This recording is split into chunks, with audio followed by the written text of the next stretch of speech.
start. First thing you need to do, top tip number one, is make sure that you start all your broadcasts with a catchy title.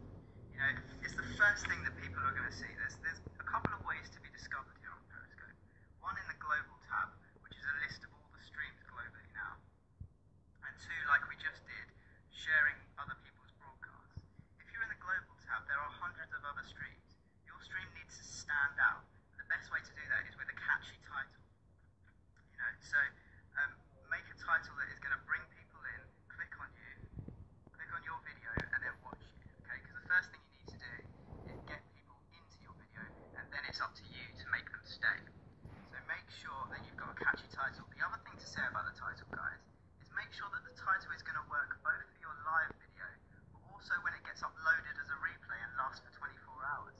So try and make a title that is going to work for both, not something like, oh my god, you need to see this now because it's happening now. Don't concentrate on the now. Try and make something that is going to work when people discover you on their replays as well, because your video actually lasts for 24 hours. So if you can make a title that works for both live and replay, you're going to get more people into your broadcast. Top tip number one, there we go, get a catchy title. For those of you in the chat that's asking what's a title, when you go live on Periscope, you have the option to write like a little bit of text. That actually is your title. Okay, I've seen a lot of people broadcast without actually typing in that text, and all they'll do is just hit the start stream button, and they actually won't put a description or a title about what their broadcast is about. Tip number two, always when you're in Periscope and you're about to go live, click the little bird, the Twitter bird, and that means that your link for the live stream will be posted to your Twitter as well. And you might think, oh, but I don't want my Twitter followers to see me on Periscope. Don't worry about that, because it's going to bring more people into your Periscope videos. And let me tell you why. So when you go live, or when you go into the tab to go live, you'll see four icons. One of them will be a Twitter bird, and what that does is post out the link to your live stream so that people on Twitter can click on it, whether they're on the web or on their phone, and watch you live. Now you might think, okay, so fair enough, my Twitter followers will see this. What this also means is that anyone on Twitter can discover you, whether they're following you or not, depending on what you put in your title. So if you put things like hashtags in your title, or words that are relevant to a certain topic, like cars, football, something like that, or fashion, red carpet, anyone searching for those terms can discover your live broadcast and come and watch as well. So that's going to get you more viewers.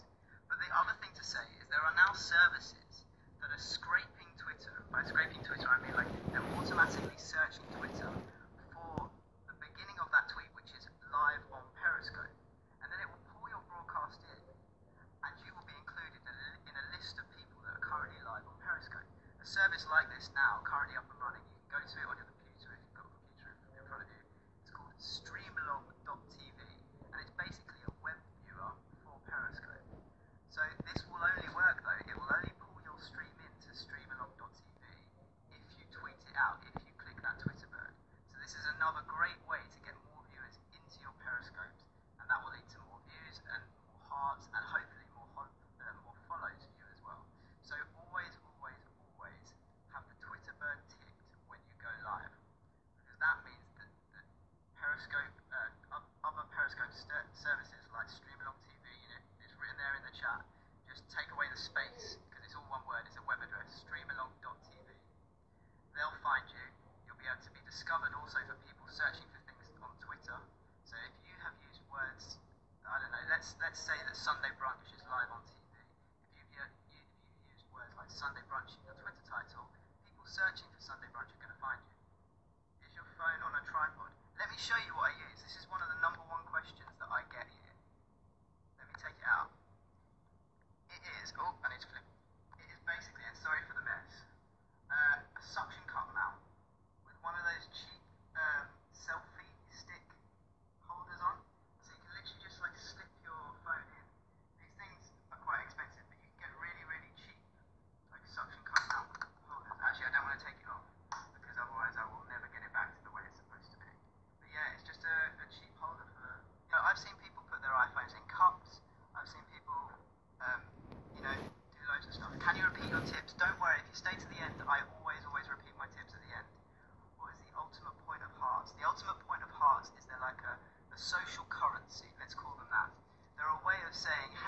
it's good, or hey, I like this broadcast. I personally use hearts in broadcast to see what parts of or what I'm saying you like. So if I say something really good and everyone's hearting, I know that actually what I've just said people like. Oppositely, if I'm talking and I'm not getting any hearts at all, I know that the topic I'm talking about probably isn't that interesting and I shouldn't talk about it again. So it's a way of you guys letting me know whether you're interested or not, or whether you're liking what I'm saying. Right, I'm going to move straight on to tip number 3. This one is something that I see hardly anyone do. How much time? Hardly anyone do. I'll move on to tip number 3 now, guys. Save your questions, because once I've finished tip number 3, then you can ask them and I will answer them, and we'll just do little breaks between each tip. Tip number 3 is first of all, how to set your thumbnail image for each stream. And I see hardly anyone doing this, but it's really important. It's really, really important to get viewers into your streams. So what you have to do is, once you put your title, once you've ticked the Twitter bird, you now need to hit the go live button, okay? The one that says start streaming, or it says something like go live. It's a red button at the bottom. As soon as you hit that button, what it will do is it will take the first frame from your rear camera on your iPhone or your iPad, and it will set that first frame, that first image, as the thumbnail image for the whole broadcast. So you need to make sure that whatever's on your back camera when you hit that start streaming button is the most interesting, the most attention-grabbing photo that you can get that explains what the stream's about. Okay, because that is going to be set as the thumbnail image for your whole stream. That will go in the global tab. That's what people will see and ultimately decide whether they want to click on you or not. That will go on the replay for the next 24 hours. That will be the thumbnail image for the 24 hours. I'm glad you're enjoying these tips, guys. It is absolutely true. This is a massive tip, and hardly any people do it. The amount of streams that I've seen where the thumbnail image is like people's feet, because they're doing a stream and they just, they're holding their phone like that, still typing the title. Then they hit go live, and then 5 minutes later, they bring their phone up and start talking. Well, the thumbnail image is already of their feet. Too many pavements at the start. Exactly, this is my point. So you need to make sure, Bettina, don't worry, I'm repeating it now. You need to make sure that to set a good thumbnail image, which is basically the image that's going to draw people into your broadcast, is the image that's going to be used in the global tab where people discover your broadcast, is the image that's going to be in the 24-hour replay, is the image that's basically linked to your broadcast. You need to make sure that the moment that you hit the go live button, the first thing that's seen on your rear iPhone camera will be used as the thumbnail image. So make it the most attractive, make it the most attention-pulling image you can for that stream, so that ultimately people click on it and come and view you. Then it's up to you. Then it's up to whether your content's interesting or not, and people stay with you. When flipping camera, always gives 1 second gap. Yes, good tip from Ollie there. Actually, not many people have talked about this, but it's a really, really good tip. When you're streaming and you're using the front camera and talking, say you want to talk to someone else who's the other side of you, you naturally want to flip the camera. To do that in a stream, you double tap on the screen, similar to sending cards like you guys are now. But what happens is, because Periscope has to use the other mic, which is mounted right next to your camera on your iPhone or the rear camera, it will actually, it will take a second for it to flip over, and you'll lose some of the audio. So just when you're interviewing people using the mic, just warn them to leave like a 1 second gap or something before they answer the question. Or you can, sometimes what I do is I'll hold my hand up out here, so that it will be out of shot, and then I'll kind of close my fist, and that's their signal to say start talking. For those of you that are watching on the web, you've obviously noticed that you can see the hearts, but there's no way to give the hearts, and you probably can't see the comments as well. So what you need to do is go, and if you've got an iOS device, you need to go and download the app. And here is a little bit of insider information. I wouldn't really call it that. I've been talking to the guys at Periscope, and I've asked them 2 questions, and they've given a reply. They're really nice guys at Periscope. Really, really nice guys. I said, when's the Android app out? Come on, guys, we all want to see the Android app out. And what they said to me is, Sarah Hayden, who's their Android engineer, their very talented Android engineer, is working as hard as she possibly can on the app, and is going to try and get it out as soon as possible. But there's no confirmed date yet, so I thought it was going to be this week. I'm not sure.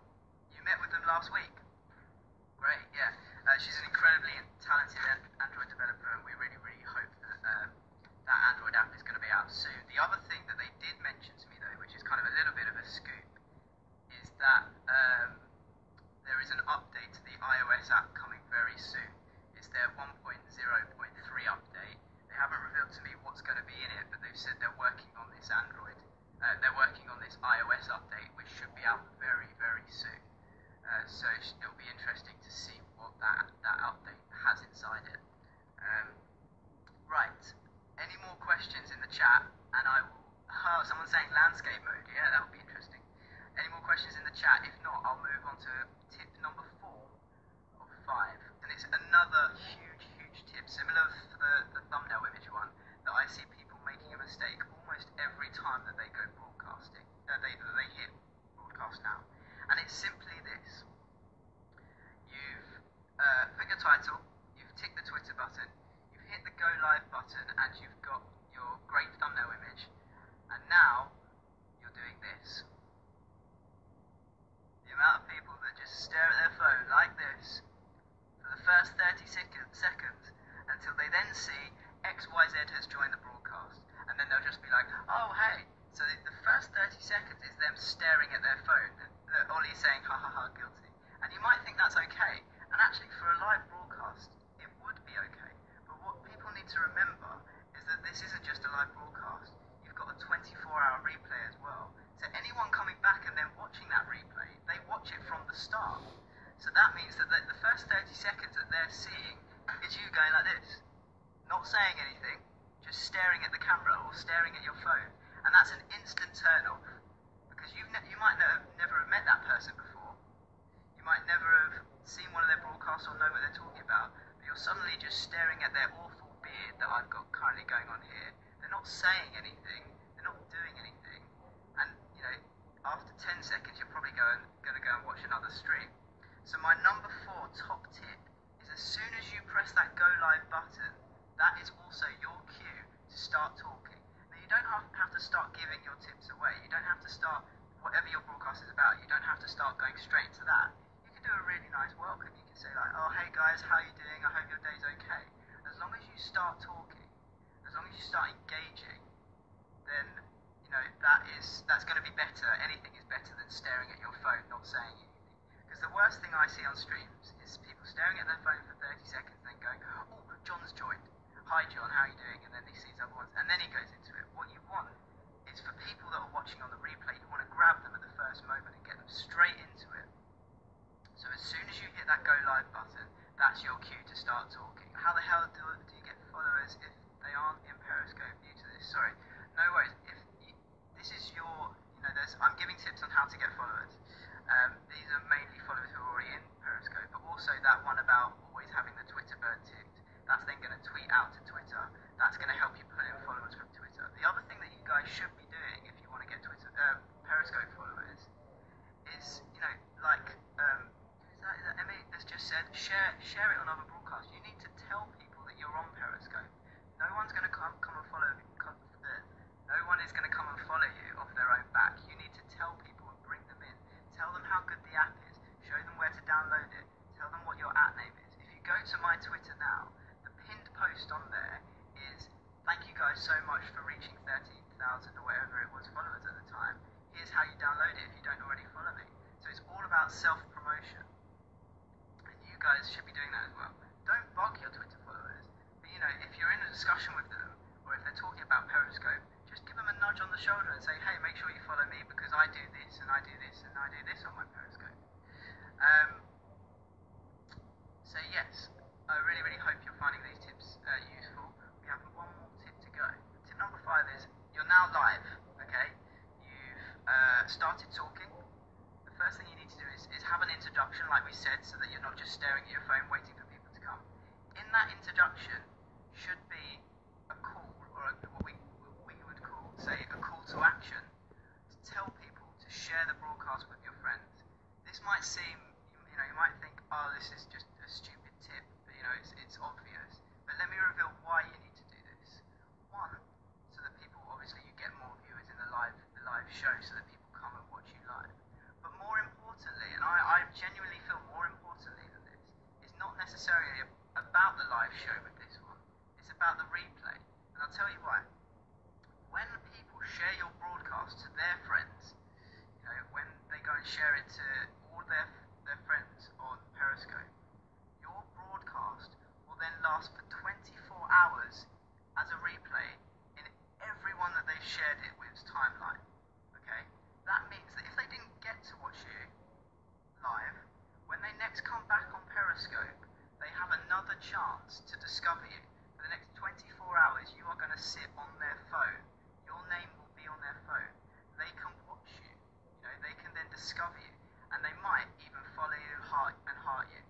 Okay? So a massive top tip in your intro to all of your videos. Agreed. Please encourage the people that are watching to share this with their friends. And the way they do that is two ways. You can tap on the little icon here, where it shows the number of people. Or you can swipe on the screen right and click share broadcast. And then it will say share with friends, or I think it says share with specific people. There you have it, my top 5 tips for getting more follows, more hearts, and more views on your Periscope channel. If you found this useful, please do give it a thumbs up, and also please do share it with your friends. Share it to anyone who you think might find this useful as well. And don't forget, hit the subscribe now buttons so that you don't miss any future videos of mine. And most importantly as well, so you can watch my videos live and you can interact with me as they're broadcasting out, go and follow me on Periscope.